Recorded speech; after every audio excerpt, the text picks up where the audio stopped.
খুলনার বটিয়াঘাটা উপজেলা এলাকায় ভূমি দখল, জালিয়াতি ও প্রাণনাশের হুমকির অভিযোগ এনে সংবাদ সম্মেলন করেছেন মঞ্জু রানী রূপা নামের এক নারী। প্রতিনিধি কাজী আতিক জানান, সোমবার ২৫ মে দুপুর ১টায় খুলনা প্রেস ক্লাবে আয়োজিত সংবাদ সম্মেলনে লিখিত বক্তব্য পাঠ করেন মঞ্জু রানী রূপা। তিনি অভিযোগ করেন, একই এলাকার কথিত ভূমিদস্যু সুরঞ্জন সুতার দীর্ঘদিন ধরে জাল কাগজপত্র তৈরি, মামলাবাজি ও সন্ত্রাসী বাহিনীর মাধ্যমে নিরীহ মানুষের জমি দখল করে আসছেন।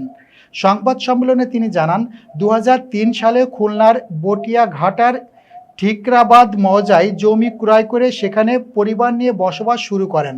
কিন্তু গত ৭ মে সকাল ১১টার দিকে সুরঞ্জন সুতার আদালতের একতরফা রায়ের কপি ও পুলিশ নিয়ে এসে তাদের বসতভিটা থেকে উচ্ছেদের চেষ্টা করেন। তিনি আরও বলেন, আমি আমার বৈধ কাগজপত্র দেখালে পুলিশ উভয় পক্ষকে সমাধানের পরামর্শ দেয়। পরে জোরপূর্বক ৩০০ টাকার নন জুডিশিয়াল স্ট্যাম্পে একটি লিখিত কাগজে স্বাক্ষর নেওয়া হয়, যেখানে ১৭ মের মধ্যে জায়গা ছাড়ার কথা উল্লেখ করা হয়। ভুক্তভোগীর দাবি, পরে তিনি আদালতের শরণাপন্ন হলে আদালত স্থিতাবস্থা জারি করেন।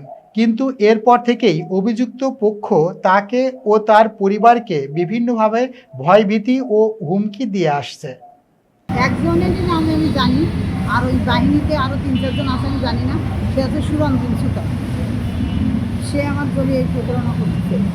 আমি দখলে আছি, কিন্তু উনি যে সমস্ত কারবার করতেছে, প্রতিদিন ভাঙতে আসতেছে, মারতে আসতেছে, শেষ করতে আসতেছে, এই আর কি।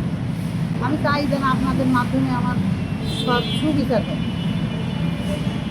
একাধিক আছে, মামলা আছে, রিমান্ড খাওয়া আছে, তার ভূমিদস্যু কেস আছে, এবং আমাদের এলাকায় অনেক ভূমিদস্যুতে জড়িত।